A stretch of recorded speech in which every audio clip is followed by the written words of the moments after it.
কথা বোঝার চেষ্টা করুন।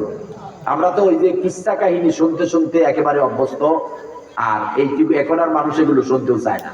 এখন মানুষ সচেতন, ইসলামকে বুঝতে হবে, ইসলামকে জানতে হবে, নিজেকে পরিবর্তন করতে হবে, নিজেকে সংশোধন করতে হবে, বদলে যেতে হবে নিজেকে, বদলে যেতে হবে নিজেকে, বদলে দিতে হবে পরিবারকে, বদলে দিতে হবে সমাজটাকে, বদলে দিতে হবে এই বাংলাদেশটাকে, বদলে দিতে হবে বিশ্বকে। মানুষের আয় অত্যাচার অবিচারের পরিবর্তে আল্লাহর আয় নীতি নৈতিকতাকে কায়েম করে, কি বলেন ঠিক না? এতেই পৃথিবীর শান্তি আর পরকালের মুক্তি। তাহলে এই যে বদলানোটা, পরিবর্তনটা, এটা বিশ্ব থেকে শুরু হবে না, এটা রাষ্ট্র থেকে শুরু হবে না, এটা সমাজ থেকে শুরু হবে না, এটা পরিবার থেকে শুরু হবে না, এটা উদ্বোধন শুরু হবে কোত্থেকে? ব্যক্তি থেকে। কোত্থেকে? ব্যক্তি থেকে। আজকে নেতা বলেন, লিডার বলেন, রাজনৈতিক আর ওলামায়ে কেরাম আর খতিব আর পীর মাশায়েখ বক্তব্যের মধ্যে আমরা বলি যে আমরা ভালো হয়ে যাই, আমরা এটা করবেন না, আপনারা এটা করবেন না, আপনারা ওটা করবেন না, এই ভুলিতে নয়, বরং আমি থেকে শুরু করুন। আমি এই অপরাধ করব না, আমি কোরআন বুঝবো, আমি কোরআন মানবো, আমি আমার 3.5 হাত বডিতে আল্লাহর আইন ইসলামী রাষ্ট্র কায়েম করব। এই 56,000 বর্গ কিলোমিটার বাংলাদেশ একটি রাষ্ট্র, কি বলেন তাই না? কিন্তু এই রাষ্ট্রটি আমার অধীনস্থ নয়, আমার হাতের মুঠোয় নয়। এই রাষ্ট্রে আমি যা চাই তাই করা সম্ভব নয়, কিন্তু এই 3.5 হাত বডি একটি রাষ্ট্র, এটি আমার কন্ট্রোলে, এটি আমার নিয়ন্ত্রণাধীন। অতএব এই 3.5 হাত বডিতে আমি ইসলামী রাষ্ট্র আগে কায়েম করতে চাই। তাহলে দেখবেন এই আমি থেকে আমরা 3.5 হাত বডিতে ইসলাম কায়েম হলে আল্লাহর জমিনে তাম পৃথিবীতে ইসলাম কায়েম হয়ে গেছে। প্রিয় ভাইরা আমার, এই জন্য মানুষ পায়ে পড়ে কি? কথা বলেন। মাথায় পড়ে কি? টুপি। পায়ের হক হলো জুতা দিয়ে তাকে নিরাপত্তা দেওয়া, মাথার হক হলো আল্লাহর হাবিবের টুপি পরিধান করে সুন্নাত পালন করা। কিন্তু কেউ যদি মাথার টুপি পায়ে পড়ে আর পায়ের জুতা মাথায় নেয়, তাহলে এটা কে বলা হয়? জুলুম। এটাকে কি বলা হয়? কিসের উপরে? এখানে কয়টা জুলুম হলো? টুপি পরলো পায়ে আর জুতা দিল মাথায়, জুলুম হলো কয়টা? এই ভাই বুঝেন তো, আওয়াজ করে কথা বলেন। কয়টা? দুইটা। এই যে ভাই সবুজ চাদর বলা, আপনি নিচে কি দেখতেছেন? বাসায় চলে যাবেন, বাড়িতে চলে যাবেন না বসবেন? এই দিকে ফলো করেন। Please look at me, follow me. আমার দিকে তাকান, আপনার ভাগ্য বদলে যাবে। কে বদলে দিবে? আল্লাহ তাআলা। যে কথাগুলো আমি বলতেছি, যে চেয়ারে আমি বসেছি, যে সিস্টেম হচ্ছে, এটা আমার আপনার আবিষ্কার নয়। এই কথাগুলো কোরআনের বলেছেন বিশ্বনবী মুহাম্মদ সাল্লাল্লাহু আলাইহি ওয়াসাল্লাম। আর আপনি আমার সামনে বসেন নাই, আপনি বসেছেন representative of the prophet Muhammad সাল্লাল্লাহু আলাইহি সাল্লাম। আপনি নবীর ওয়ারিসের সামনে বসেছেন, এই যে আপনি মনে করতে পারেন নবীর পক্ষ থেকে আল্লাহর পাঠানো নবীর প্রতিনিধির কথা শুনতেছেন। সুবহানাল্লাহ। এতে সন্দেহ থাকলে ঈমান থাকবে না। থাকবে? আল উলামা ওয়ারাসাতুল আম্বিয়া। আলেম ওলামা এরা নবীদের ওয়ারিস। কার ওয়ারিস?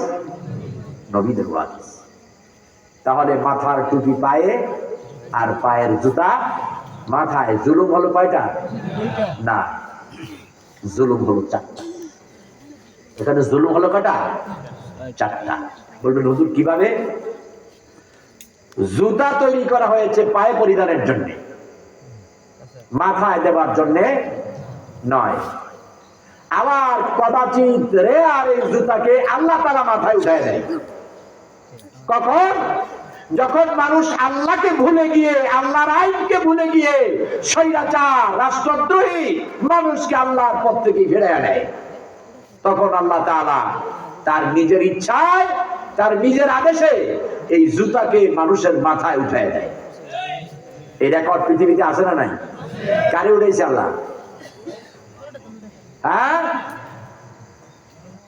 নমরুদ। যখন আল্লাহর আইন বাদ দিয়ে নিজে আইন প্রতিষ্ঠিত করেছে, আল্লাহ তাআলা তার জুলমের প্রতি, অত্যাচারের প্রতি জুলুম করেছে কার উপরে? আল্লাহর উপরে, জনগণের উপরে। কারণ নিজেও আল্লাহর আইন মানে নাই, জনগণকেও মানতে দেয় নাই। আল্লাহ তাআলা তখন নারাজ হয়ে তখন পায়ের জুতাকে বললেন তার মাথায় পিটা। পায়ের জুতা বললেন তার মাথায় পিটা। এই জন্য যে পিটাইতেছে, পিটাইতে পিটাইতে হাত দুইটা অবশ হয়ে গেছে, বলতেছে চাকরি ছেড়ে দিলাম, আর পারবো না, চাকরি ছেড়ে দিলাম, আর পিটাইতে পারবো না। একজন তিনজনে চাকরি ছাড়ছে, 4 নাম্বার ব্যক্তি আর কেউ আসে না। এবার দেখা যাচ্ছে জুতা অটোমেটিক পিটাইতেছে, কেউ কোনো মানুষ লাগে না, কোনো হাত নাই, কোনো মানুষ নাই। এবার তারপরে না আমাকে আফি অদ্রব রাসাক, পায়ের জুতা মাথায় আঘাত করতেছে, কেউ ধরেও নাই, কেউ ছয়ও নাই। এবার জুতা টাক টক টাক টক পিটাইতেছে। হুকুম কার? জোরে বলেন হুকুম কার? আল্লাহ তাআলা। এই জন্যে আল্লাহর আইনের বিরোধিতা করতে, নাস্তিক হতে, স্বৈরাচার হতে, কোরআনের আইন বাদ দিয়ে অন্য কোন আইন মানতে, মুহাম্মদ সাল্লাল্লাহু বাদ দিয়ে অন্য কোন লিডার মানতে, ইসলাম ছাড়া রাম আর বামের পেছনে চলতে চিন্তা করা লাগবে, শিক্ষা নিতে হবে যে কখন যেন আমার জুতা, জাতির জুতা আমার মাথায় পড়ে যায়, ঠিক নাই। এটা তো দুনিয়াতে, আর পরকালে আযাবের শেষ নাই। তাহলে মাথার জুতা যদি পায়ে যায় আর পায়ের জুতা যদি মাথায় উঠে, জুলুম কয়টা? 4টা। একটা হলো জুতার প্রতি জুলুম করলেন, তাকে পা থেকে না দিয়া মাথায় উঠাইয়া। আরেকটা হলো মাথার প্রতি জুলুম করলেন, জুতারে মাথায় উঠাইয়া। টুপির প্রতি জুলুম হলো, কারণ টুপি রাসূলুল্লাহর সুন্নাত, এটা মাথায় দেওয়ার জন্য টুপির প্রতিও জুলুম। আবার পায়ের উপরেও জুলুম করলেন, পাও তো টুপি নিতে রাজি হয় নাই, আপনি দিয়েছেন। কথা বুঝেন নাই? তাহলে জুলুম হলো কটা? 4টা। যে ব্যক্তি জুলুম করে, আল্লাহর কোরআনের ভাষায় তাকে বলা হয় জালিম। আল্লাহর কোরআনের ভাষায় তাকে কি বলা হয়? আওয়াজ করে বলেন, কি বলা হয়? জালিম। আনজালাল্লাহু ফাউলাইকা হুমুয যালিমুন। এটা শুরুটা কি? ওয়ামান লাম ইয়াহকুম বিমা আনজালাল্লাহ ফাউলাইকা হুমুল যালিমুন। আবার কোথাও ফাসিকুন, কোথাও মুশরিকুন। আল্লাহ বলেছেন, কোথাও বলেছেন কাফিরুন। আল্লাহ তাআলা জালিমের পরিচয় দিতে গিয়ে বলেছেন, এক প্রকার জালিম, তোমরা তাদেরকে জালিম পাবা যারা ক্ষমতায় যাওয়ার পরে, বিচারে সালিশে বসার পরে, এটা গ্রামের মাতবর হোক আর বিশ্ব পরিচালক হোক। কথা বুঝতে পেরেছেন? গ্রামে মাতাব্বর আছে না বিচার করে, সংসারে নেতা আছে না, ছেলে বিচার করে, মেয়ের বিচার করে, সিদ্ধান্ত নেয় ছেলেকে কি করবে, মেয়েকে কি করবে, বউকে কি করে চালাবে, সম্পদ কি করে ভাগ করবে। এক কথায় যে কোনো সিদ্ধান্ত নিতে ফয়সালা করতে যারা আল্লাহর কোরআন দিয়ে করে না, আল্লাহ বলেন জালিমদের মধ্যে তারা হচ্ছে এক প্রকার জালিম। এটা হচ্ছে অন্যতম একটি জুলুম। এই জুলুম আমাদের প্রত্যেকের মধ্যে আছে কি নেই? কথার জবাব দেন। এই জুলুম আমাদের প্রত্যেকের মধ্যে আছে কি নেই? আছে। প্রিয় ভাইরা আমার, এই জন্য যে ব্যক্তি জুলুম করে তাকে কি বলা হয়? জালিম। আর যার উপরে জুলুম করা হয় তাকে বলা হয় মাজলুম। তাকে কি বলা হয়? মাজলুম। আপনি দেখেন মাজলুমের পরিণতিটা কি। এই পৃথিবীতে আল্লাহ তাআলা 3 প্রকার ব্যক্তির দোয়া কবুল করেন, ফিরিয়ে দেন না। কয় প্রকার? এর মধ্যে এক প্রকার হচ্ছে মাজলুম, যার উপরে অবিচার, দুর্নীতি, নির্যাতন, নিপীড়ন, নিষ্পেষণ, অত্যাচার করা হয়। অত্যাচারিত ব্যক্তিকে বলা হয় মাজলুম, আর অত্যাচারীকে বলা হয় জালিম। অত্যাচারীকে কি বলা হয়? জালিম। তাহলে এই জুলম মানুষ সবচেয়ে বেশি করে নিজের উপরে। আর জুলমের মধ্যে বড় জুলুম হচ্ছে আল্লাহর সাথে জুলুম করা, শিরক করা। কার সাথে? আল্লাহর সাথে। তাহলে আমরা জুলুম করি আল্লাহর উপরে, আমরা জুলুম করি নবীর উপরে, আমরা জুলুম করি আমাদের উপরে, আমরা জুলুম করি সৃষ্টির উপরে। কথা বুঝতে পেরেছেন? প্রিয় ভাইয়েরা আমার, আমি বলেছিলাম চাচা কি হলো? রাগ করছেন? এই কি রাগ করছে নাকি? ওই যে আরেকজন দেখতেছি না, ওনার উপরে পড়ে গেছে। কি বিষয় চেঞ্জ করবো নাকি? আপনার উপরে পড়তেই পারে, আপনি উঠতে পারবেন না, ঠিক না? সংশোধন হওয়া লাগবে, ইসলাহ হওয়া লাগবে। প্রিয় ভাইয়েরা আমার, আল্লাহ রাব্বুল আলামিন বললেন, একটু আগে আমি বলেছিলাম, কোন মানুষ যদি এই পৃথিবীর সব মসজিদগুলো জ্বালিয়ে দেয়, পুড়িয়ে দেয়, কোরআনের সব কপিগুলো পুড়িয়ে দেয়, এই পৃথিবীর সব আলেম হাফেজদের মেরে ফেলে, অসংখ্য নারীদের দর্শন করে, ওই মানুষের চাইতেও বড় জালিম এবং বড় অপরাধ হচ্ছে যে ব্যক্তি আল্লাহ রাব্বুল আলামিনের সাথে একটা শিরকের গুনাহ করে। এই জন্য হযরত লোকমান আলাইহিস সালাম তার পরিবার টুকরা সন্তানকে উপদেশ দিতে গিয়ে বললেন, ইয়া বুনাইয়া লা তুশরিক বিল্লাহ ইন্নাশ শিরকা লাযুলমুন আযীম। আল্লাহু আকবার। হে আমার পরিবার টুকরা সন্তান, হে আমার প্রিয় বৎস, আর যাই করো আল্লাহর সাথে কখনো অংশীদারিত্ব করবা না, শিরকের গুনাহ কখনো করবা না, কারণ শিরক হচ্ছে সবচাইতে বড় জুলম, সবচাইতে বড় জুলম। এই জন্য প্রিয় ভাইরা আমার, যে ব্যক্তি শিরকের গুনাহ করবে, আল্লাহ রাব্বুল আলামিনের সাথে যে ব্যক্তি শিরক করবে, জুলম করবে, আল্লাহ রাব্বুল আলামিন তার ব্যাপারে সূরাতুল মায়েদা আয়াত নাম্বার 72, সূরাতুল মায়েদা আর আয়াত রকম 72, সূরাতুল মায়েদার 72 নম্বর আয়াতে আল্লাহ রাব্বুল আলামিন তার ব্যাপারে বললেন, যারা শিরক করে, আল্লাহর উপর জুলুম করে, ইন্নাহু মান ইউশরিক বিল্লাহি ফাকাদ হারামাল্লাহু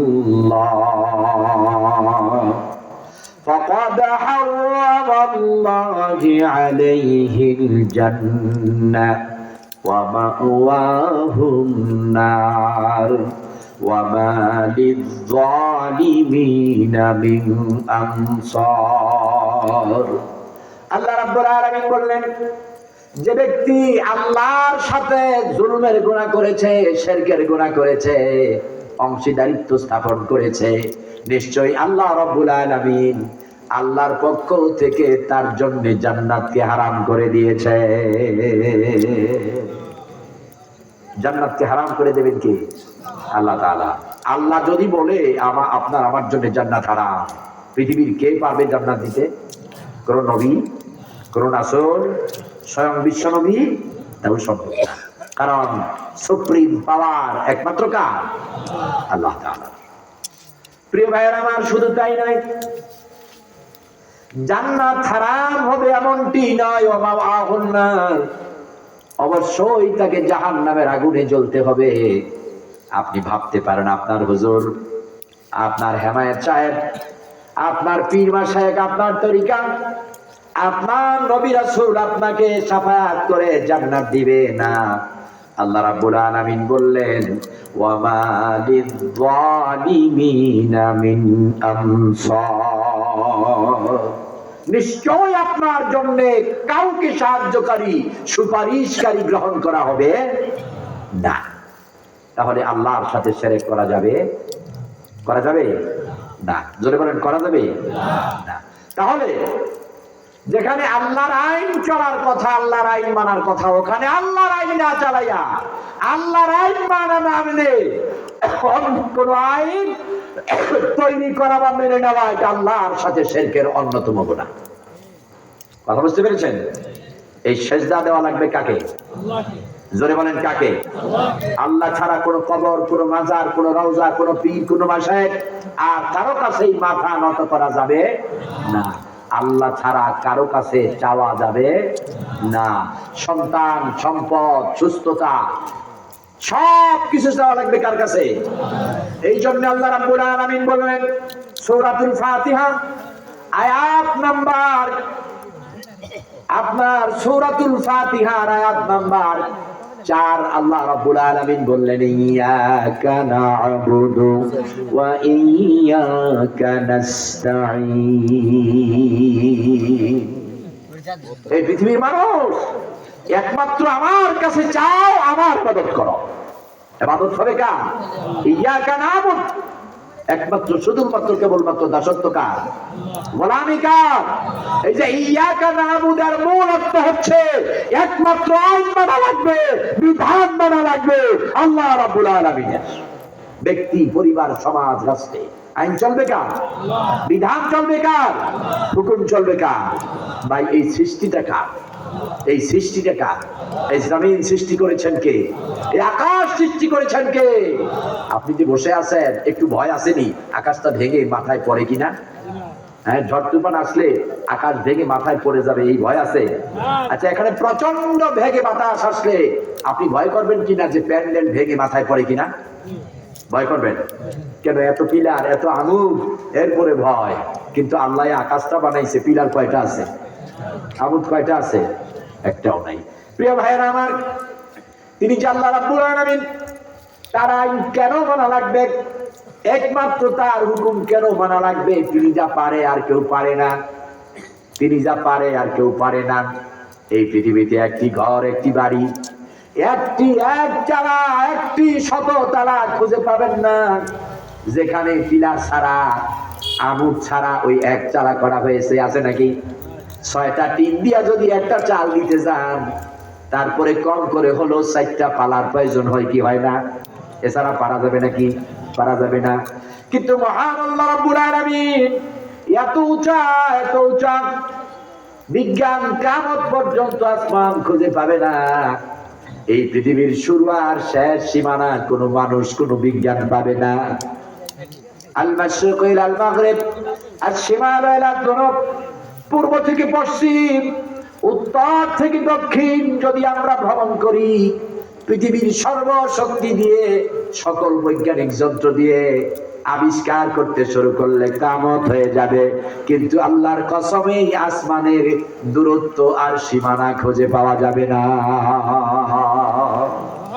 এত বড় বিশাল আকাশ আল্লাহ তাআলা কয় তালা করে বানালেন? কয়তালা? আওয়াজ করে বলেন, কয়তালা? 7 তালা না ভাই? 8 তালা? কয়তালা? 8 তালা। কারণ 7 তালার উপরে আল্লাহর আরশ। ওইটা একটা তালা বাদ দিবেন? ওইটা বাদ দেওয়া। আল্লাযী সাবা সামাওয়াতি ফি 6 আইয়াম সুম্মা ইসতাওয়া আলাল আরশ। আল্লাহ তাআলা 6 দিনে 7 আসমান জমিন বানায়া এরপরে 7 আসমানের উপরে আরশের মধ্যে ইস্তেকামত হয়েছেন। তাহলে তালা কয়টা? তালা কয়টা? দূরত্ব কতটুকু? সীমা মাপা যাবে না, নির্ধারণ করা। এত বড় বিশাল আকাশ, বিশাল সীমানা, বিশাল উপরে 1 তালা 2 তালা নয়, 8 তালা করে বানায় রাখলেন। কিন্তু আল্লাহর কসম, তিনি যে আল্লাহ, তার আইন যে মানা লাগবে, দৃষ্টান্ত স্থাপন করার জন্য তিনি বললেন ওয়া ইলাস সামাই কাইফা রুফিআত। ও পৃথিবীর মানুষ, তাকিয়ে দেখো, যেখানে 1 তালা তোমরা পিলার ছাড়া, আমুদ ছাড়া বানাতে পারো না, ওখানে আমি আল্লাহ রাব্বুল আলামিন এই সীমাহীন দূরত্বের, সীমাহীন বিশাল 8 তালা, 8টা আকাশ বানালাম, আটকায় রাখলাম। একটা আমুদ, পিলার, একটা খুঁটির প্রয়োজন হলো না। যে আল্লাহ রাব্বুল আলামিন এত সুন্দর করে বানালেন, ওই আল্লাহর আইন বিধান না মানলে মানবেন কার? কারণ ওই আল্লাহর আইন যদি মানা না হয়, ওই আল্লাহর বিধান যদি মানা না হয়, ব্যক্তি, পরিবার, সমাজ, রাষ্ট্রে এর চাইতে বড় জুলুম আর কি হতে পারে? এটা কার উপরে জুলুম? জোরে বলেন, কার উপরে জুলুম? আল্লাহ তাআলা। প্রিয় ভাইয়ের আমার, যে জমিনের উপরে বসে আছেন, এই জমিনকে আল্লাহ বলেছেন আর কি বলেছেন? এই জমিন আপনার ভাইয়ের আমার, মাটি কি পানির উপরে ভাসে না, ডুবে যায়? কথা বলে। পানির উপরে মাটি দিলে পরে মাটি ভাসে না, ডুবে যায়? পানি যদি বেশি হয়, মাটি যদি কম হয়, বিজ্ঞান বলে মাটির এটার ঘনত্ব বেশি, পানি কম, এই জন্য ডুবে না। আল্লাহ ভাইয়েরা আসলে তাই না, পৃথিবীর 4 ভাগের 3 ভাগ পানি আর 1 ভাগ কি বলে, ঠিক না? এই পৃথিবীর 4 ভাগের 3 ভাগ পানি আর 1 ভাগ মাটি। তাহলে পানি মাটির চাইতে 2 গুণ বেশি পানি, 3 গুণ পানি হয়ে গেল। এই পানি কি মাথার উপরে না নিচে? বলবেন হুজুর নিচে যদি হয়, এবার আপনার কাছে প্রশ্ন, নিচে যদি সমস্ত পানি হয় তাহলে যখন বৃষ্টি আসে পানি কি উপর থেকে আসে না নিচ থেকে? তাহলে উপরে আসে না? নাই, নাই, উপরে নাই। এই পানি আল্লাহ সূর্যের তাপ দিয়া জলীয় বাষ্প বানাইয়া এটাকে মেঘমালা রেখে এরপরে এই পানির মধ্যে ঠান্ডা হাওয়া দিয়া এটাকে আবার শোষিত করে শক্তি সম্পন্ন করে ইউরিয়া পটাশিয়াম সার দিয়া এরপরে আপনার জমির জন্য আল্লাহ তাআলা পানি দিয়ে দেয়, এরপরে ফসল ফলাদি ফলাইয়া দেয়। তাহলে এই জমিন মাটি বেশি আছে কিসের উপরে? পানি বেশি না মাটি বেশি? আপনি যেখানে বসছেন আল্লাহর কসম 1 ভাগ মাটি আর 3 ভাগ পানি, 1 ভাগ মাটি আর 3 ভাগ পানি। অথচ এই মাটি কি বেশি আছে না ডুবে গেছে? কথা বলেন, বেশি আছে না ডুবে গেছে? তাহলে বোঝা গেল পানির উপরে মাটি ভাসে না ডুবে? কথা বলেন, ভাসে একমাত্র। এবার 1 মুষ্টি মাটি নিয়ে পাশের পুকুরে ছেড়ে দেন, 10 কেজি মাটি নিয়ে 10 মণ 10 ট্রাক মাটি নিয়ে এই পুকুরে ছেড়ে দেন, খালে ছেড়ে দেন, ভাসবে না ডুববে? তাই পানির উপরে মাটি ভাসে না ডুবে? কোনটা বলবেন? হ্যাঁ, কোনটা বলবেন? মুরগি আগে না ডিম আগে? ব্যাস হয়ে গেল নাকি? প্রিয় ভাইয়ের আমার, আমি বলবো শুনুন, পানির উপরে মাটি ভাসে, আবার পানির উপরে মাটি ভাসতে পারে না। কারণ হলো ডুবার বাসা নয়, কারণ হলো আল্লাহর আইন মানা, আল্লাহর বিধান মানা। আল্লাহ রাব্বুল আলামিন এই মাটিকে বিধান দিয়েছেন, আইন করে দিয়েছেন। এখানে 2টি আইন আল্লাহ দিয়েছেন, একটি আদেশ মাটির উপরে, আর একটি আইন হচ্ছে পানির উপরে। 3 ভাগের 4 ভাগের 3 ভাগ পানিকে বলেছেন পানি তোমার উপরে আইন তৈরি করে দিলাম, যেই মাটি আমি তোমার উপরে ধুয়েছি ওই মাটি কখনো আকর্ষণ দিয়ে চুম্বন দিয়ে নিচে টেনে নিও না। এই মাটির উপরে নির্দেশ দিয়েছেন, মাটি তোরে আইন করে দিলাম, কিয়ামত পর্যন্ত বেঁচে থাকবি, পানির উপরে কোনোদিন তুই ডুবে যাবি না। প্রক্ষান্তরে আল্লাহ রাব্বুল আলামিন মাটি আর পানিকে বিপরীত একটা আদেশ দিয়েছেন, মাটিরে পানিরে শোনো, এটা আমি আল্লাহর নিজাম। কিন্তু পৃথিবীর কোন মানুষ যদি এই পানির উপরের মাটি উঠাইয়া পানিতে ছেড়ে দেয়, তাহলে তোকে বিধান উল্টাটা দিয়ে দিলাম, সাথে সাথে মাটি নিচে চলে যাবি, পানি তাকে নিঃশেষ করে ফেলবি। একই মাটি যে অথই পানির উপরে ভাসে, এটা আল্লাহর আইন মানে। আবার একই মাটি পানির ভিতরে ডুবে যায়, ওটা তখন আল্লাহর আইন মানে। মূলত হলো এই জমিনের যা কিছু আছে, ইউসাব্বিহু লাহু মা ফিস সামাওয়াতি ওয়াল আরদ ওয়া হুয়াল আজিজুল হাকীম।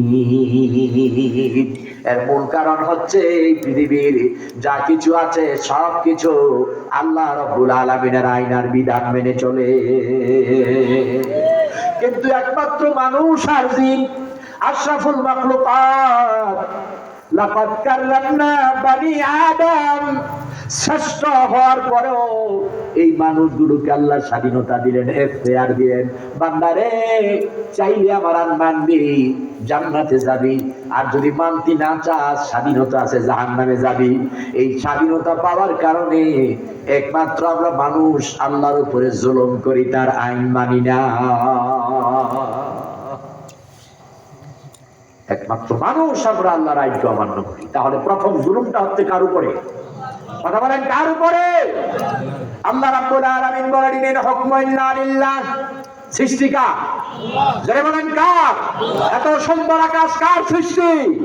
আসমানের দিকে 2 হাত উঁচু করে বলেন, সাক্ষী দেন সত্য আওয়াজ দিয়ে, এত সুন্দর সেই আকাশ, এত সুন্দর জমিন, এত সুন্দর মানুষ আর সব নিয়ামত একমাত্র কার দান, কার সৃষ্টি? এই সকল কে বানাবে? আল্লাহ তাআলা। তাহলে স্রষ্টা যিনি, সৃষ্টি যার, আইন চলবে তার, চলে চলে না। এই বাংলাদেশ পৃথিবীর দ্বিতীয় বৃহত্তর সংখ্যাগরিষ্ঠ মুসলিম দেশ, পৃথিবীর দ্বিতীয় সংখ্যাগরিষ্ঠ বৃহত্তর মুসলিম দেশ, যেখানে 85% মুসলমান অথবা 83% মুসলমান, সেখানে আইন চলে কার? আল্লাহ। লিগালি কার আইন চলে বলেন দেখি, জানা আছে?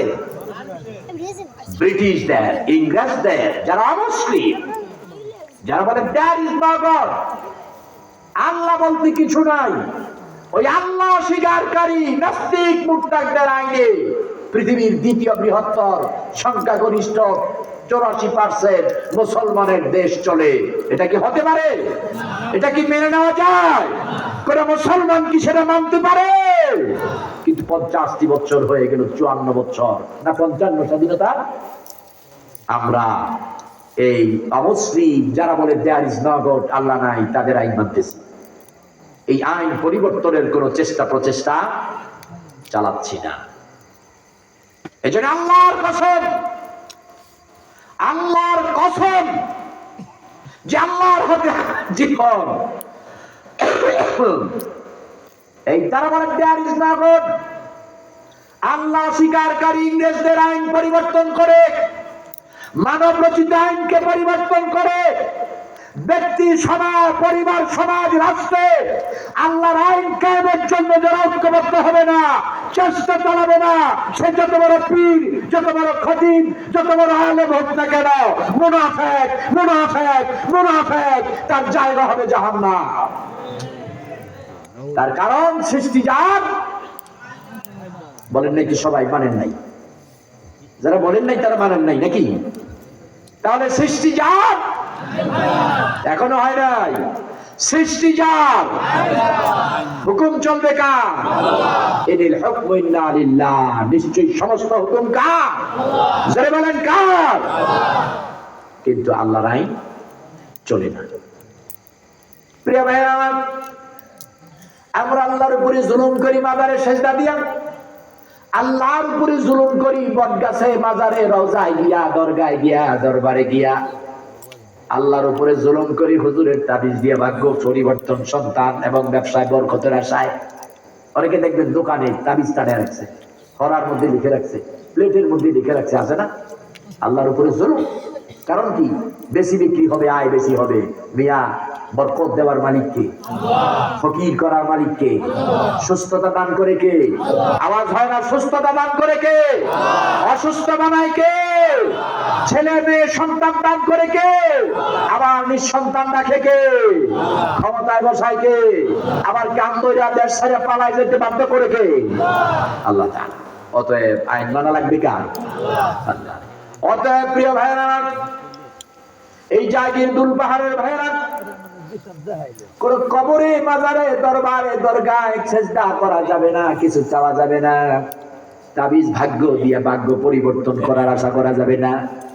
এই জন্য আপনার আমার যা কিছু আছে, যা কিছু আছে আলহামদুলিল্লাহ, যা কিছু নেই সব কিছুর জন্য সেজদার মধ্যে লুটে পড়ে কপাল আর নাক মাটিতে লাগায়া আল্লাহ রাব্বুল আলামিনের কাছে চোখের পানি ছেড়ে বলতে হবে, রব্বুল আলামিন আপনি বলেছেন ইয়াকা না'বুদ, আপনার ইবাদত করতে, অতএব আপনার কাছে আসলাম, আপনার আইন মানলাম, আপনার বিধান মানলাম, আমার কমপ্লিট লাইফে আপনাকে মেনে নিলাম।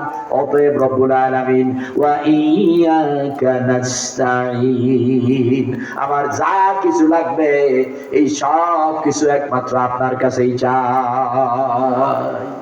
কার কাছে? জোরে বলেন, কার কাছে চাইবেন? কার কাছে চাইবেন? সমস্ত ইবাদত কার জন্য করবেন?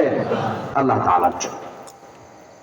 প্রিয় ভাইরা আমার, এই জন্য আপনার নীতি নৈতিকতা, আপনার রাজনীতি, আপনার শিক্ষা নীতি, আপনার ব্যবসা নীতি, আপনার বাণিজ্য নীতি, আপনার যা কিছু আছে নীতি নৈতিকতার যা কিছু আছে সব জায়গায় একমাত্র শুধুমাত্র কেবলমাত্র আল্লাহর আইন ছাড়া, আল্লাহর আদেশ ছাড়া, আল্লাহর বিধান ছাড়া আর কোনো কিছু মেনে নেওয়া যাবে? আওয়াজ করে বলেন, যাবে? তাহলে আজকের থেকে সিদ্ধান্ত গ্রহণ করব, সমস্ত শিরক বেদাত তাগুত মানব রচিত আইনকে প্রত্যাবর্তন করে পরিবর্তন করার জন্য আমার ব্যক্তি জীবনে সারাক্ষণ সর্বক্ষণ যতক্ষণ বেঁচে থাকবো জীবন দিয়ে হলে, কলিজার তাজা রক্ত দিয়ে হলে, ফাঁসির কাস্তে দাঁড়াতে হলে, তারপরে আল্লাহর আইনকেই মানবই মানবই মানবো। কারা কারা প্রস্তুত? আল্লাহু আকবার। আল্লাহর আইন মানবো, আল্লাহর বিধান মানবো, আল্লাহর হুকুম মানবো। আমার ভাইরা, তাহলে মানবেন তো? আপনারা মানবেন তো? তাহলে যারা একটু আগে রাস্তায় দাঁড়ায় বিড়ি খাইছেন তারা আগামী দিন কি করবেন? ছোট থেকে ধরলাম, একটু আসতেছি, বুড়া মানুষ, বিড়ি কি টান মারে রে বাবা। আবার হুজুর জর্দায় টান মারে, জর্দা খায়, আছে না? জর্দা খাননি? পান খান, জর্দা খাননি? বিড়ি খাওয়া যেমন হারাম, জর্দা খাওয়া একই হারাম। যে ব্যক্তি জর্দা খাবে, তামাক খাবে, সাদা খাবে, বিড়ি খাবে, গুণ খাবে, তার ইবাদত 40 দিন আল্লাহ তার ডাক কবুল করে না, তার দিকে রহমতের নজর দিয়ে তাকায় না। এটা হারাম। মদ হচ্ছে আকবার আল খামর, আর সাদা জর্দা হচ্ছে আসগার আল খামর। মানে মদ, ইয়াবা, গাঁজা, এটা হচ্ছে বড় নেশা, বড় হারাম, বড় মাদক। আর তামাক, জর্দা, বিড়ি, সিগারেট, এটা হচ্ছে ছোট মাদক। দুইটাই মাদক, দুইটাই কি মাদক। তাহলে কি আছেন যে আল্লাহর আইন মানলাম, আজকের থেকে, এই মুহূর্ত থেকে যতদিন বেঁচে থাকবো, গাঁজা, বাবা, ইয়াবা, হেরোইন, সেঞ্চুরি, ডাই, বিড়ি, সিগারেট, গুল, জর্দা, তামাক জীবনে আর খাবো না, খাবো না, খাবো না। দেখি কে কে রাজি আছেন? আল্লাহু আকবার। মাশাআল্লাহ, সবাই কি রাজি? হ্যাঁ, আল্লাহ কবুল করুন বলি আমিন। কারো কাছে আছে বিড়ি সিগারেটের প্যাকেট? থাকলে ফেলে দেন, ভেঙে ফেলেন। জর্দা কিংবা কারো পকেটে আছে? হ্যাঁ ভাই, আছে নাকি বাবা? দেন, দিয়ে দেন, আমার কাছে দিয়ে দেন। আমাকে দেন, হ্যাঁ আমাকে দেন, আমি ফেলে দিই। বা ফেলে দেন। এই তো ফেলে দিয়েছে। এই কেউ আবার টোকায়া নিস না, কেউ আবার টোকায়া নিস না, কারণ গু কেউ টোকায়া খায় না, ওটা কুকুরে খায়। ওটা কিসে খায়? কুকুরে। কুকুরের গু খাওয়া আর আপনার বিড়ি, সিগারেট, তামাক, জর্দা, এই নেশা করা একই সমান। এটা হুজুরে খাক আর পীর সাহেবে খাক আর খতিব সাহেবে খাক, যেটা হারাম সেটা হারাম। এবার আসেন, এই থুতনিটা এত সুন্দর করে তৈরি করেছে কে? আওয়াজ করে বলেন কে? এখানে দাড়ি দিয়েছে কে? তাহলে এই দাড়ি কার হুকুম? কার হুকুমে গজায়? কার হুকুমে কাটে? আল্লাহর হুকুমে বলে কাটে। জোশের খেলায় বলে বলছে, হোশ থাকে নাই। তাহলে দাড়ি দিলেন কে? দাড়ি কাট, আল্লাহর হুকুমে দাড়ি উঠলো, গজালো, আর শয়তানের হুকুমে আপনি কাটলেন, ঠিক না? তাহলে এখানে জুলুম কয়টা? দুইটা। একটা আল্লাহ বলছেন, রসুল বলছেন রাখো, না রাখা একটা জুলুম। এই থোতার উপরে আর একটা জুলুম। দাড়ি কাটলে স্ত্রীর উপরে জুলুম হয়। কার উপরে? স্ত্রীর উপরে। বলবেন হুজুর এইটা আবার কেমন কথা বলে? দাড়ি কাটলে, বিড়ি খেলে, জর্দা খেলে স্ত্রীর উপরে জুলুম হয়।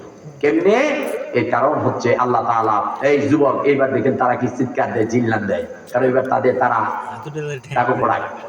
আল্লাহ তাআলা একটি পুরুষকে 4 জন নারীকে বশে রাখার মতো শক্তি দিয়ে তৈরি করেছেন। একটি পুরুষ 4 জন স্ত্রীকে পোষ মানাতে পারবে, তার চাহিদা মেটাতে পারবে। কয়জন? এই জন্য আল্লাহ বলেছেন, অত্যাগুন নিকা মাসনা সুলাতা রুবা, বিয়ে করো 2টা 3টা 4টা। কিন্তু আমার যুবকেরা একটার কাছেই ফেল। আন্দার ঘরে যাওয়ার আগেই বাতি শেষ। এর কারণ হলো কয়েকটা কারণের একটা কারণ হচ্ছে দাড়িকে শেভ করা। দাড়ি শেভ করলে ত্বক নষ্ট হয়, যৌন ক্ষমতা কমে যায়। কথা বুঝতে পেরেছেন? আর তামাক, জর্দা, সিগারেট খেলে তাও ত্বক নষ্ট হয়, লিভার ক্যান্সার হয়, এরপরে আপনার মাড়িতে ঘা হয়, যৌন ক্ষমতা কমে যায়, চোখের পাওয়ার নষ্ট হয়ে যায়, মেধা শক্তি হারিয়ে ফেলে, পুরুষত্ব কমে যায়। এই জন্য আমার দেশের অধিকাংশ মা বোনেরা ইটিস পিটিস চলছে, বিচার করে আর শেষ নাই। এটা করবেই তো, কারণ তুই যে কিছু পারস না, তুই আনফিট। এই জন্য তোমাকে ফিট হতে হবে এই সকল অপরাধ থেকে মুক্ত থেকে, এই সকল অপরাধ থেকে মুক্ত থেকে। এই দেখছেন মোবাইল কেমনি ধরছে, এর মানে রেকর্ড করতেছে, ভালো। আবার এই মোবাইল দিয়ে যুবক অশ্লীল, বেহায়াপনা, পর্ণ অর্ধনগ্ন পুরানগ্ন ছবি দেখছে, যাতে করে তার যৌন শক্তি নষ্ট হচ্ছে, চোখের দৃষ্টি নষ্ট হচ্ছে, আল্লাহর প্রতি জুলুম করা হচ্ছে এবং মর্দা শক্তি হারিয়ে স্ত্রীর উপরে জুলুম করছে। কি বলেন ঠিক না? তাহলে এই মোবাইলকে অসৎ কাজে লাগানো যাবে। পুরুষ আনফিট হবে না কেন? এখন শুধু গ্রামে গ্রামে প্রেম আছে, অবৈধ সম্পর্ক, দুর্নীতি, পরস্ত্রী কাতর, পরনারী কাতর। না, তুমি ধৈর্য ধারণ করো, হালাল ভাবে তোমার স্ত্রীর কাছে যাও, দেখবে তুমি সিংহের মতো গর্জন দিয়ে উঠতে পারবে।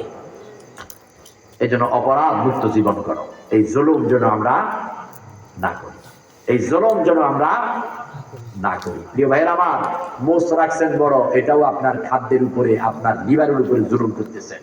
কারণ মোষ ভেজা পানি খেলে বা কোনো খাবার খেলে এটা মারাত্মক বিষাক্ত খাবার পেটে যায়, যা মানুষের স্টমাককে নষ্ট করে দেয়। এই জন্য আল্লাহর হাবিব বলেছেন, মোষকে কাটো, দাড়িকে আপন গতিতে ছেড়ে দাও আর মোষকে কেটে ফেলো। কিন্তু আমরা অনেক বোকা আছি, দাড়ি কাটে আর মোষ রাখে। এটা জুলুম কিনা? এটা জুলুম কিনা? কাউকে ওজনে কম দিচ্ছেন, এটা মনে হয় জুলুম না? জুলুম, এটাও জুলুম। কথা বুঝতেছেন তো? কাউকে ওজনে কম দিচ্ছেন, মাপে কম দিচ্ছেন, মিথ্যা বলতেছেন, প্রতারণা বলতেছেন, এটা জুলুম কিনা? এটা জুলুম কিনা? নির্বাচনের সময় আপনাকে ভোট দেওয়ার জন্য, নেতা নির্বাচনের সময় আল্লাহ বললেন সৎপক্ষে কোরআনওয়ালাকে নির্বাচিত করো। আপনি চোর, ডাকাত, মাদক ব্যবসায়ী এবং নিজের আইন দিয়া, নিজের মন দিয়া, নিজের অস্তিত্ব দিয়া রাষ্ট্র চালাবে, বিচার ফায়সালা করবে, তার পক্ষে সিল বেড়েছেন। আপনি আপনার বিবেকের উপরে জুলুম করেছেন, আল্লাহর আইনের উপরে জুলুম করেছেন। বুঝেন নাই? দল করতেছেন, আমরা তো অনেকেই দল করি, একটা না একটা দল কেউ করে, দল ছাড়া চলে না। কিন্তু এই দল যদি আল্লাহর আইন বিরোধী হয়, মানব রচিত আইন দিয়া হয়, এই লিডার যদি মুহাম্মদ সাল্লাল্লাহু আলাইহি ওয়াসাল্লামের আদর্শ দ্বারা অন্য আদর্শ হয়, সেটাও আরেকটি জুলুম, সেটাও আরেকটি জুলুম। প্রিয় ভাইয়েরা আমার, এই জন্য মানুষ জুলুম করে আল্লাহর উপরে, আল্লাহর আইন না মেনে, আল্লাহর সাথে শরীক করে মানুষ জুলুম করে নিজের উপরে।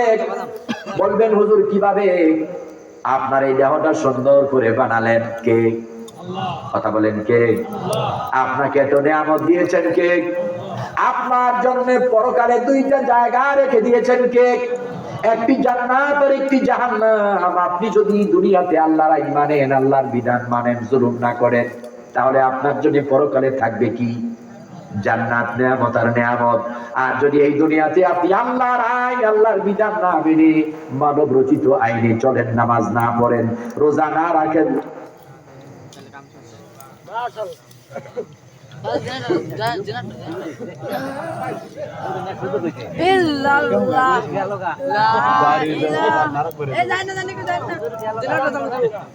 সবাই বয়েন বয়েন জান গেতে বয়েন বয়েন। ওই যুবক বসো। উঠেন না, বসেন বসেন। আরে দাঁড়িয়ে লাগো না, যাইব না কেমনে? কথা লাগে তিতা, মিঠা লাগে না।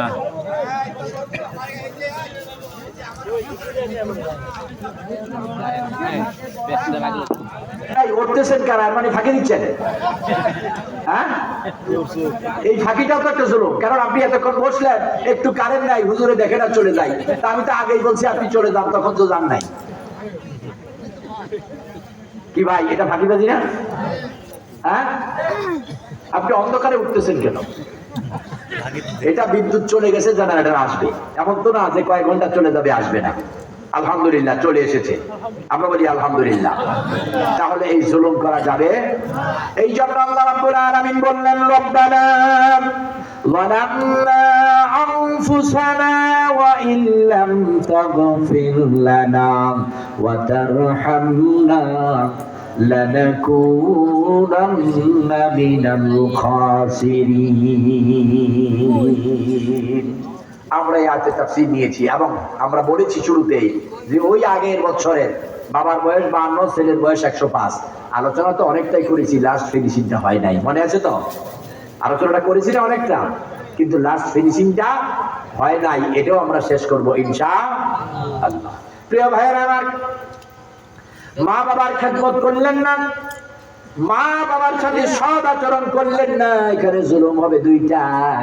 একটা হলো আল্লাহর আইনকে অমান্য করলেন, আরেকটা মা বাবার প্রতি অবিচার করলেন।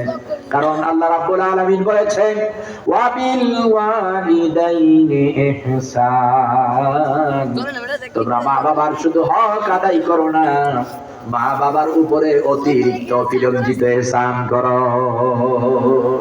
এই আদেশটি কার? জরবরান আদেশটি কার? দেখে এখানে কে কে আছেন? মা আছে বাবা নেই, বা বাবা আছে মা নেই, অথবা একজনও নেই, এমন কারা কারা আছেন? আল্লাহু আকবার। একটু মনে করেন, একটু স্মৃতিটাকে পেছনে নিয়ে যান, যে আমার এই বাড়িতে, আমার এই ঘরে, আমার চোখের সামনে আমার মা হাঁটতো, আমারে আদর করতো। আমার মা নিজে না খাইয়া আগে আমার হাতে আমার মুখে খাবার দিত। আমার আব্বা নিজে পুরান কাপড় পরে আমারে নতুন কাপড়টা পরাইতো। না পড়ায় নাই? নাকি পড়ায় নাই? কত কষ্ট করেছে। আজকে কোথায় আমার আব্বা? আজকে কোথায় আমার আব্বা? বারবার কত শতবার মা বাবার কবরের কাছ দিয়া যায়, কিন্তু একদিন মা বাবার কবরের খবরটা নিতে পারি না। কত মানুষ দেখি আমার আব্বার মতো কাউকে দেখি না, কত মানুষ দেখি আমার মার মতো কাউকে দেখি না। আমার মার মতো এত আদর আমারে আর কেউ করে না। আমার স্ত্রী যখন আমার সন্তানকে আদর করে, আমার সন্তানের গালে চুমু দিয়ে খাবার মুখের উপর উঠায় দেয়, অসুস্থ হলে পরে শিওরের পাশে বসে কাঁদে, তখন আপনার কি মনে পড়ে না যে আমার মা আমারে তো এত আদর করছে, সে কম করে না? আমার আব্বা আমি আমার সন্তানকে যতটুকু ভালোবাসা দেই, স্নেহ মমতা দেই, আমার আব্বা তো আমার এর চাইতে কম দেয় নাই। হায় রে মা, ও আমার বাবা, আজকে অন্ধকার কবরে অনেকদিন চলে গেছ। তোমার বানানো বাড়ি, ও বাবা তোমার বানানো খাট, মাগো তোমার সাজানো আসবাবপত্র গুলো আছে, ওইগুলো দেখি ব্যবহার করি গো মা, কিন্তু তোমাকে আর আমরা খুঁজে পাই না। কত দূরের খবর নেওয়া যায়, সন্তান হাজার হাজার মাইল দূরে প্রবাসে, টেলিফোন মোবাইল বিভিন্ন মাধ্যমে খবর নেওয়া যায়, কিন্তু বাড়ির কর্নারে কবরস্থানে আমার মা বাবা ঘুমায় আছে, তাদের খবর নেওয়ার কোনো সুযোগ নাই। জানিও না, জানি না রে মালিক, আয় রব্বি কারীম, আমাদের যাদের মা নাই বাবা নাই, অন্ধকার কবর ইয়াতীমের মতো পড়ে আছে, আয় রব্বি কারীম, তারা জাহান্নামের আগুনে পড়ে না জান্নাতের নিয়ামতে আছে আমরা জানি না। আপনার কাছে শুধু বলবো, আল্লাহ আমাদের মা বাবার কবরে আযাব দিয়েন না, আমাদের মা বাপের কবরগুলোকে রাউযাতুম মির রিয়াদিল জান্নাহ বানিয়ে দিয়েন। আমার ভাইরা, মা বাবার রেখেই যাওয়া সম্পদ আমরা ব্যবহার করি কি করি না? দাদা দাদির রেখে যাওয়া সম্পদ আমরা ব্যবহার করি। এই জন্য আল্লাহ রাব্বুল আলামিন বললেন ওয়া মিম্মা রাযাকনাহুম ইউনফিকুন। ওরে বান্দা, ওরে বান্দি, আমারটা সম্পদ আমার পথে ব্যয় কর, তোর জন্যে, তোর আপনজনদের জন্যে, মা বাবার জন্যে, নাজাত পেয়ে জান্নাতে যাবার জন্য। তাহলে এই আদেশ কার? এই আদেশ কার? মা তো কেমনে কবরে আছে জানি না। কত মা আল্লাহ আজকে এই বৃদ্ধ মানুষ, এই যে 80 বছরের বুড়া, কোন রকম মাজা গুজায় বসছে, তাও মায়ের কথা মনে পড়ে চোখ থেকে পানি চলে আসছে। পারছে আজও মাকে ভুলতে? এই যে 80-90 হয়ে গেছে, আজও কি মাকে ভুলতে পারছে? মাকে ভোলা যায় না, বাবাকে ভোলা যায় না। অতএব ইবাদত করো, ইবাদত করো, আল্লাহর ইবাদত, আর আল্লাহর পথে ব্যয় করে মা বাবার জন্য কি করো? দোয়া করো। তুমি আর সুযোগ এর সন্ধানে ঘুরো, মসজিদ মাদ্রাসা ইয়াতীম ও সহায় দিনের পথে কিছু কিছু দান করে আল্লাহর কাছে বলবো, রব্বুল আলামিন আমার বাবা রেখে যাওয়া সম্পদ, আমার মায়ের রেখে যাওয়া সম্পদ বা আমার উপার্জিত সম্পদ থেকে তোমার পথে ব্যয় করলাম। রব্বুল আলামিন আমি তোমার ঘরে তোমার করে দিয়ে দিলাম, মেহেরবানি করে তুমি আমার আব্বা আম্মা দাদা দাদি নানা নানি আপনজনদের জান্নাতটা দিয়ে দাও। ওসিলা করবেন কার কাছে? যারা বলেন কার কাছে? হতে পারে আজকের এই মাহফিল আপনার আমার জীবনের শেষ মাহফিল। আগামী দিন এমন একটি মাহফিল পাবো কিনা তাও জানি না। আজকে যিনি ইন্তেকাল করেছেন বয়স কত হবে? 35। যুবক, হয়তো আশা করেছিলেন আজকের মাহফিলটা শুনবে। সুস্থ ছিলেন না অসুস্থ? তাহলে সুস্থতারও আশা ছিল, আল্লাহ আমাকে সুস্থ করো, আমি মাহফিলটা শুনবো, আমি জুমার ছড়াতে আসবো, আমি আমায় তোমার দেওয়া সম্পদ তোমার প্রতি দান করবো। কিন্তু সেই সুযোগ সে আর খুঁজে পায় না। একটা মানুষ কি আছেন বলতে পারবেন যে হুজুর হয়তো আগামী দিন ফজরের আগে আমি মরবো না, বা এই মাহফিল থেকে বাড়ি যেতে পারবোই পারবো, মরবো না, এই সাহস কারো আছে? এই চ্যালেঞ্জ করার সাহস কারো আছে? কারো নাই। মরতেই হবে। কবর আমাদের, কবর বড় ভয়ানক।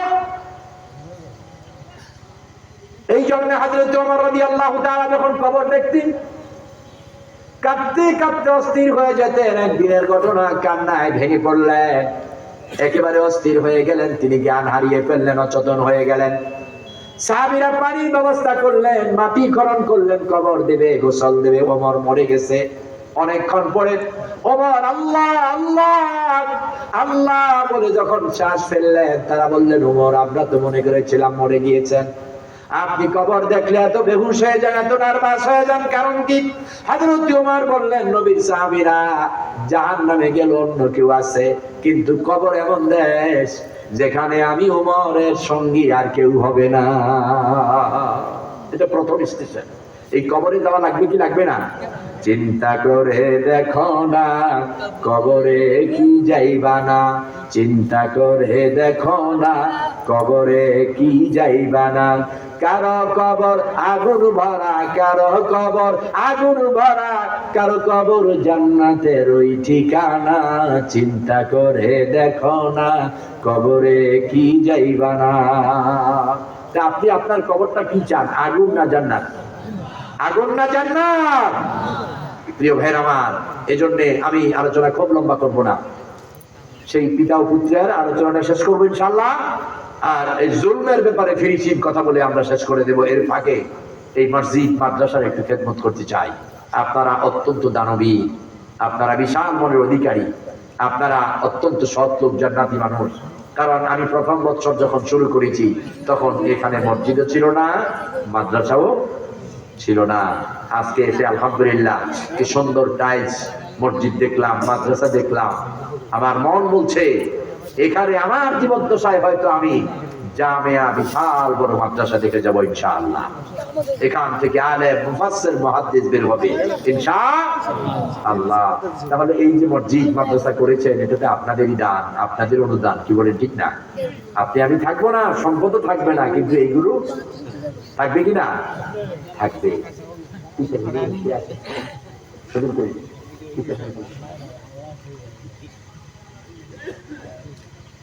মসজিদের কি কাজ হবে? এখানকার কে আছে? মসজিদের কি কাজটা বাকি আছে? বারান্দা আর ফ্লোর হয়েছে, টাইলস হয়েছে, ফ্লোর, ভেতরের কাজ শেষ আলহামদুলিল্লাহ। বারান্দার কাজ আর মাদ্রাসাটা এই যে আছে, ছাত্র আছে কি মাদ্রাসায়? কতজন আছে? 20-30 জন। আচ্ছা, 4,90,00,000 টাকা দান করবেন প্রতি বছর যতদিন বেঁচে থাকবেন এই মাদ্রাসায়। এমন কি আছে যে হুজুর আল্লাহ যতদিন বাঁচায় রাখবে এই নবীরগড় মাদ্রাসার আজীবন দাতা সদস্য কোরআনের জন্য 4,90,00,000 টাকা প্রতি বছর দান করব? আছেন? একজন দিকে আছেন? আপনি দিবেন? হ্যাঁ,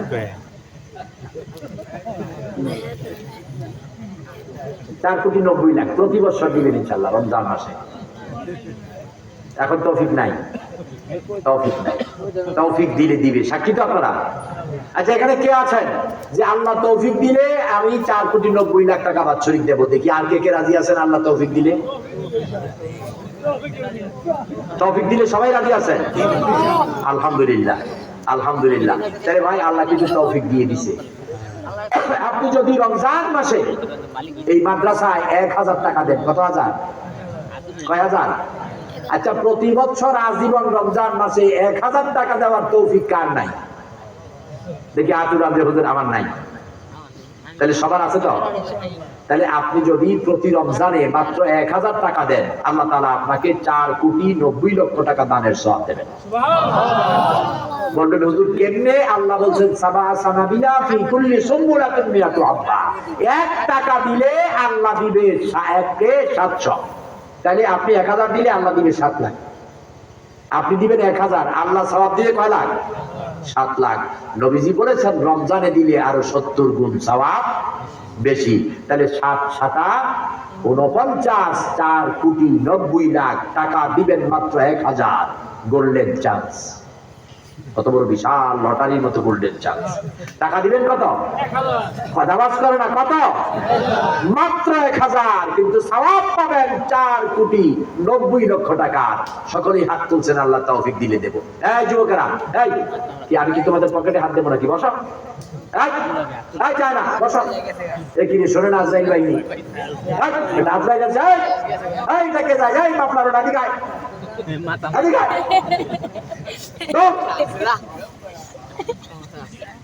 বেটা, রাস্তা বোঝার আগে তো আজরাইল ধরলে যাবি কই?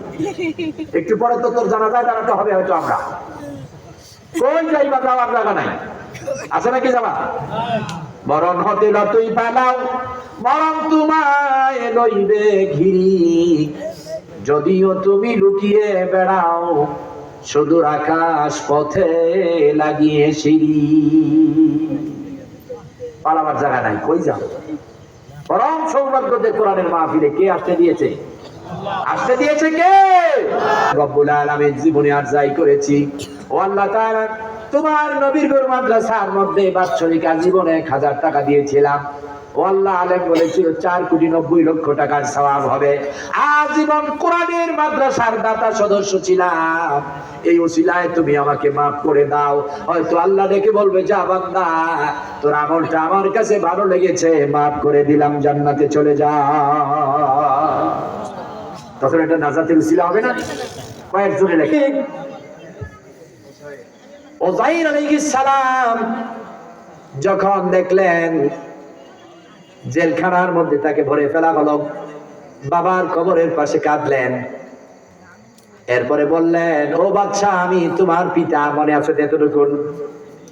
বাদশা নামদার তাকে বন্দী করলেন, আটকায় ফেললেন যে আপনি আমার চাইতে বড়, বয়সে কম, আমার চুল দাড়ি মুছ পাকা, আপনারটা সাদা, আপনারটা কালো, আমারটা সাদা। বয়স কি ছেলের বেশি হয় না বাবা? বয়স বেশি কার? বাবা।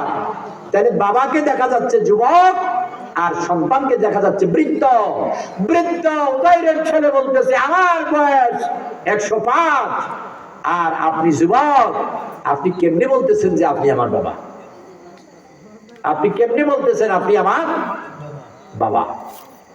প্রিয় ভাইরা আমার, হযরতে উযাইর বললেন যে এটাই সত্য। এলাকার আলেম ওলামাদের ডাকা হলো, তাদেরকে বললেন, কি করে আমরা পরীক্ষা করতে পারি উনি যে উযাইর, উনি আমার পিতা? এলাকার আলেম ওলামারা বললেন যে উযাইর সাল্লাম একমাত্র উযাইর আলাইহিস সালাম তাওরাত কিতাবের হাফেজ ছিলেন, আর কেউ এরপরে তাওরাত হিফজ করতে পারে নাই। অতএব আজকে যদি উনি আমাদেরকে তাওরাত কিতাবটা শুরু থেকে শেষ পর্যন্ত শোনায় দেয়, আমরা বুঝবো উনি উযাইর আলাইহিস সালাম। আল্লাহর পয়গম্বর উযাইর শুরু থেকে শেষ পর্যন্ত তাওরাত শোনায় দিলেন, ব্যাখ্যা করলেন। কারণ তাওরাত তার উপরে নাজিল হয়েছে, তার চেয়ে ভালো আর কে বুঝবেন? সমস্ত ওলামায়ে কেরাম ঐক্যবদ্ধ হয়ে বললেন, আমরা স্বীকার করলাম উনি উযাইর আলাইহিস সালাম, উনি উযাইর আলাইহিস সালাম। এবার 105 বছরের বৃদ্ধ, 53-52 বছরের যুবক উযাইরকে বলতেছে, ও 52 বছরের যুবক উযাইর, অবশ্যই আপনি আমার পিতা। 105 বছর হলেও আমি আপনার সন্তান, কিন্তু কেমনে ঘটনাটা ঘটলো? এমনটা তো হয় না। আল্লাহর পয়গম্বর উযাইর বললেন, আমি যখন আল্লাহ রাব্বুল আলামিনের আদেশে দ্বীনের দাওয়াত দেওয়ার জন্য, ইকামতের দ্বীনের জন্য প্যালেস্টাইনে চলে গেলাম, মধ্যপ্রাচ্যে জেরুজালেমে চলে গেলাম, তখন আমার বয়স হলো 52। আমি আল্লাহ বললেন ঘুমিয়ে পড়ো, ঘুমিয়ে পড়লাম। ঘুম থেকে যখন জাগলাম আল্লাহ রাব্বুল আলামিন আমাকে জিজ্ঞেস করলেন কাম লাবিস্তা ইয়াউম, কতদিন ঘুমিয়েছো? আমি বললাম লাবিস্তা ইয়াউমান আও বা'দা ইয়াউম, একদিন অথবা দুই দিন। আল্লাহ রাব্বুল আলামিন বললেন লাবিস্তা মিয়াতাম, 100 বছর ঘুমিয়েছো। কত বছর? হযরত মুহাম্মদ সাল্লাল্লাহু আলাইহি ওয়াসাল্লাম সহ্য হয়ে গেলেন। আমি ঘুমাইলাম একদিন বা দুই দিন। আল্লাহ রাব্বুল আলামিন বললেন 100 বছর কেমন করে সম্ভব? আল্লাহ রাব্বুল আলামিন বললেন উযায়ের 100 বছর ঘুমিয়েছো দেখার জন্য উনজুর ইলা হিমারিকা, তুমি যে গাধা বেঁধে রেখেছিলে গাধার কাছে যাও। মনে আছে তো গাধা বেঁধে ঘুমাইছে? গাধার কাছে যাও। উযায়ের পয়গম্বর গাধার কাছে গেলেন, গিয়া দেখলেন গাধা যেখানে বেঁধেছে গাধা নাই। মাটি নাড়াচাড়া করলেন, দেখতেছেন ছোট্ট ছোট্ট হাড়ের কণাগুলো দেখা যায়। হযরত উযায়ের পয়গম্বর ভাবলেন আমি একদিন দুই দিন, এক মাস দুই মাস, এক দুই বছর ঘুমাই নাই। সুদীর্ঘ লম্বা একটানা অনেক বছর ঘুমাইবার কারণে গাধা মরে গেছে, পচে গেছে, গলে মাটি হয়ে গেছে, হাড্ডির কণা দেখা যায়। আল্লাহ রাব্বুল আলামিন বললেন উযায়ের, হযরত উযায়ের বললেন আমি লম্বা সময় ঘুমিয়েছি। বলে কিভাবে বুঝলেন? গাধা মরে গেল, পচে গেল, গলে গেল, মাটি হয়ে গেল। আল্লাহ রাব্বুল আলামিন বলতেছেন উনজুর ইলা তাআমিকা ওয়া শারাবিকা, এবার তুমি খাদ্য দ্রব্য গরম পানি আর রুটি গোশত রেখেছিলে ওইগুলোর কাছে যাও।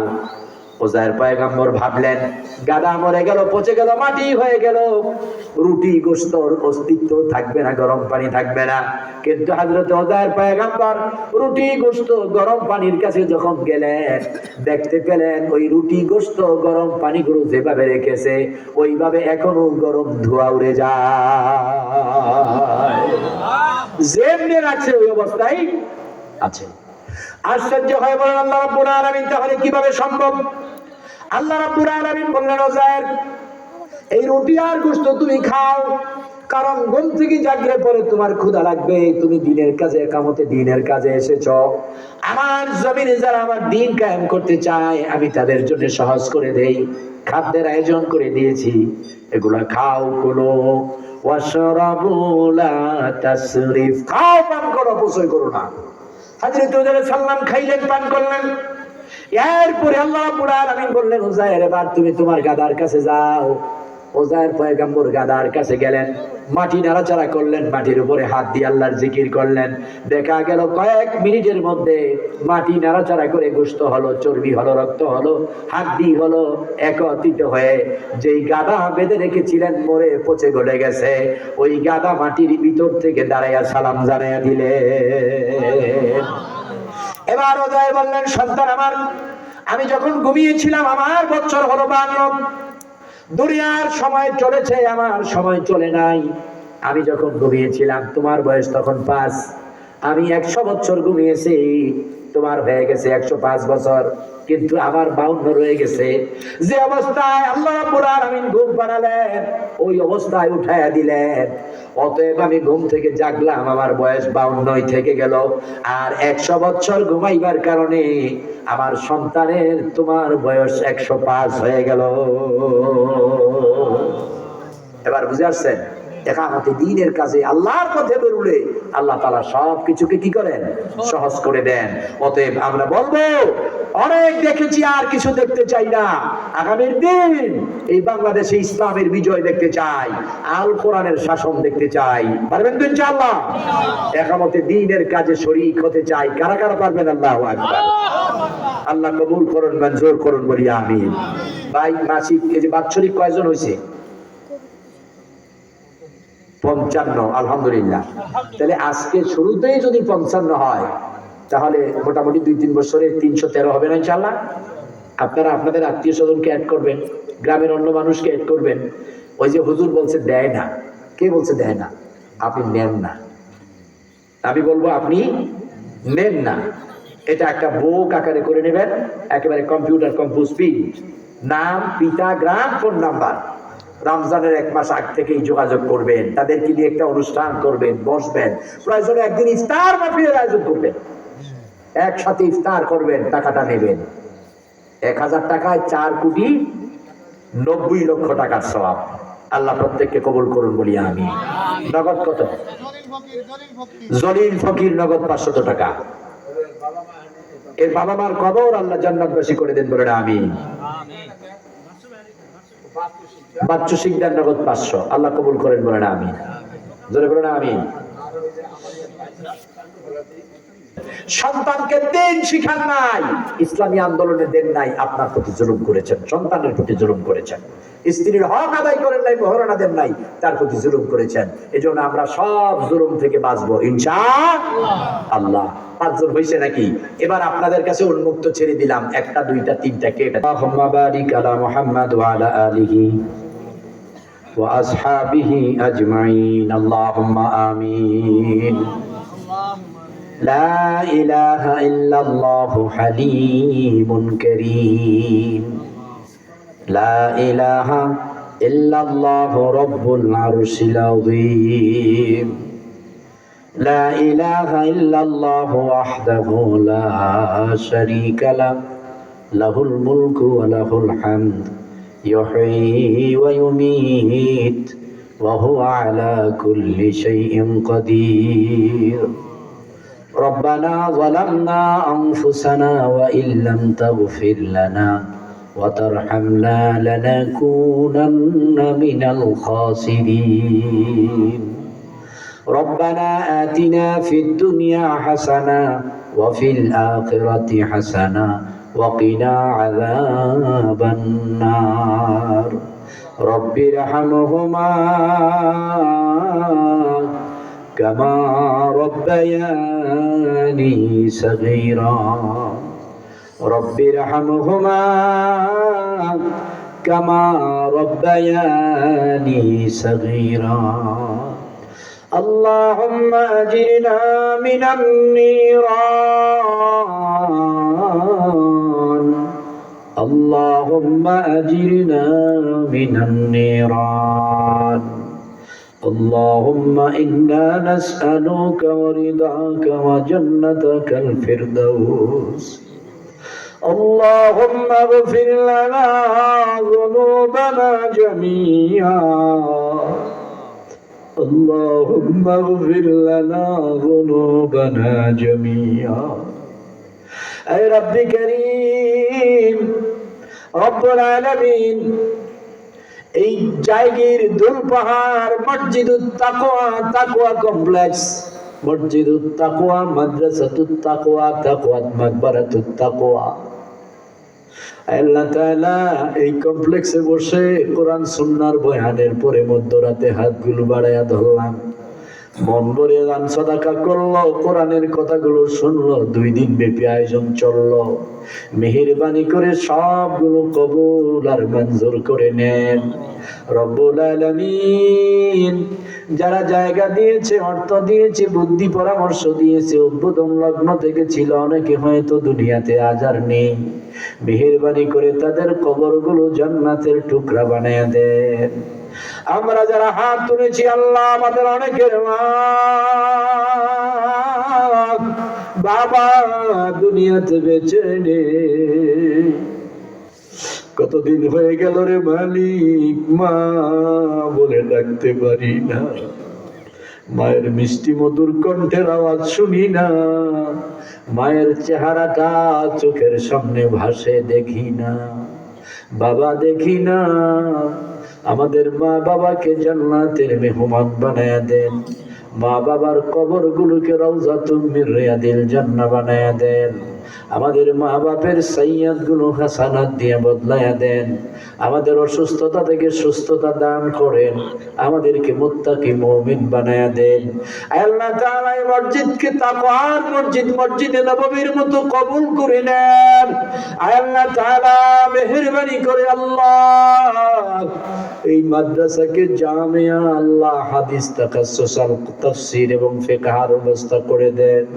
এখান থেকে জগৎ বিখ্যাত আলেম কাবার ইমাম আপনি বানায়া দিয়ে আল্লাহ তাআলা এই মাদ্রাসার উসিলায় আমাদের নাজাতের ফয়সালা করে দিয়েন। শত ব্যস্ততার পরে আল্লাহ হামেদ ভাই এবং সবাইকে মাদ্রাসা মসজিদের জন্য কাজ করার তৌফিক দেন, ঐক্যবদ্ধভাবে সবাইকে মিলেমিশে থাকার তৌফিক দেন। আল্লাহ তাআলা আমাদের সন্তানগুলোকে মানুষের মতো মানুষ করে দেন, বিবি পরিবার পরিজনকে উত্তম হেদায়েত নসিব করে দেন, অর্থনৈতিক সমস্যার সমাধান করে সবাইকে ধনী বানায়া দেন, অসুস্থতা থেকে শেফা দান করেন। আল্লাহর সন্তানগুলোকে আলেম এবং মুত্তাকি মুজাহিদ বানিয়ে দেন। আমাদের ইলমকে বৃদ্ধি করেন, আমাদের পেছনের সামনে আলেমদেরকে দায়ী ইলাল্লাহ হিসাবে কবুল করে নেন। আল্লাহ ফারুকী ভাইয়ের সন্তানটা সুস্থ করে হায়াতে তৈয়বা দান করে দেন। আল্লাহ ইমাম সাহেব দোয়া চেয়েছে, মুত্তাকি মুমিন মুসাদ্দিক মুবাল্লিগ বানায়া দেন। মসজিদের কমিটি প্রতিষ্ঠাতা সব আল্লাহ মুসল্লি ইমাম সবাইকে কবুল করে নেন, মাদ্রাসার ছাত্র শিক্ষক সবাইকে কবুল করে নেন। আল্লাহ মসজিদে যারা দান করেছে 700 গুণে বাড়ায়া দেন। বাৎসরিক আজীবন যারা 1000 দেবে আল্লাহ 100 বছরের সওয়াব দেন, 4,90,00,000 টাকার সওয়াব দান করে দেন। আল্লাহ ঘাটতি যারা পুরালো আমলের ঘাটতি বাড়ায়া দিয়েন। আল্লাহ সিমেন্ট দিয়ে যারা ঘাটতি পুরালো দিল তাদের নেকের পাল্লার ওজন বাড়ায়া দেন। আল্লাহ তাআলা কত সুন্দর করে নবী বানাইলা, এখানে এমন চোখ আছে যেই চোখ নবী দেখছে, যেই হাত স্বপ্নে নবীজির হাতের সাথে লাগছে। আল্লাহ তাআলা আমাদের সবাইকে নবী দেখাইয়া দিয়ে, স্বপ্ন যোগে সবাইকে নবী দেখাইয়া দিয়ে উত্তম হেদায়েত নসিব করে দেন। এই মাহফিল আমরা থাকবো না, আজকে যারা আছে তারা থাকবে না, কিয়ামত পর্যন্ত মসজিদ মাদ্রাসা কবরস্থান মাহফিল দায়েম ও কায়েম রেখে দেন।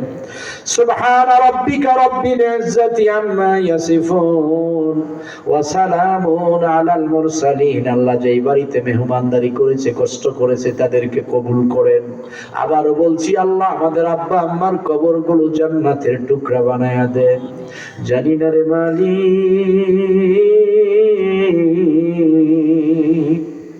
এই মুনাজাত কার যেন জীবনের শেষ মুনাজাত হয়ে যায়।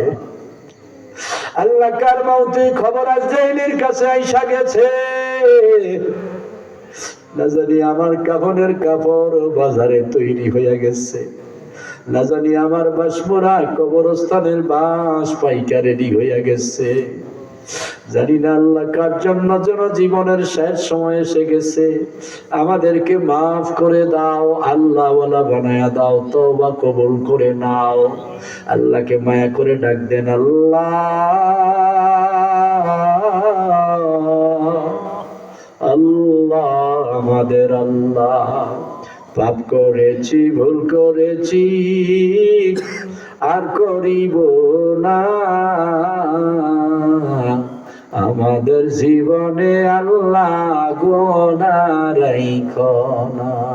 তওবা করেন, ডাক দেন, আল্লাহ পাপ করেছি, ভুল করেছি, আর করিব না। আমাদের জীবনে আল্লাহ গুনাহ রাইখেন না। তওবা করেন, রব্বানা, সবাই পড়েন, রব্বানা যালামনা আনফুসানা ওয়া ইল্লাম তাগফির লানা ওয়া তারহামনা লানাকুনান্না মিনাল খাসিরিন। আল্লাহ যতদিন বাঁচব ইসলামের উপরে, ঈমানের উপরে রাখো, মরণে কষ্ট দিও না, কবরে আযাব দিও না। আল্লাহ হাসরের দিন গুনাহগার কইয়া ডাক দিও না। ডান হাতে আমলনামা দিয়ে আল্লাহ আরশের ছায়ার নিচে জায়গা দিয়ে হাউজে কাউসারের পানি পান করাইয়ে বিনা হিসাবে জান্নাতে পৌঁছায়া দিয়ে। নিষ্ঠুর মুসিবতের সময় আল্লাহ খালেস তওবা করাইও, তওবা কবুল করাইও, করিও, দিলে জবানে জারি করে দিও লা ইলাহা ইল্লাল্লাহু মুহাম্মাদুর রাসূলুল্লাহ সাল্লাল্লাহু আলাইহি ওয়াসাল্লাম।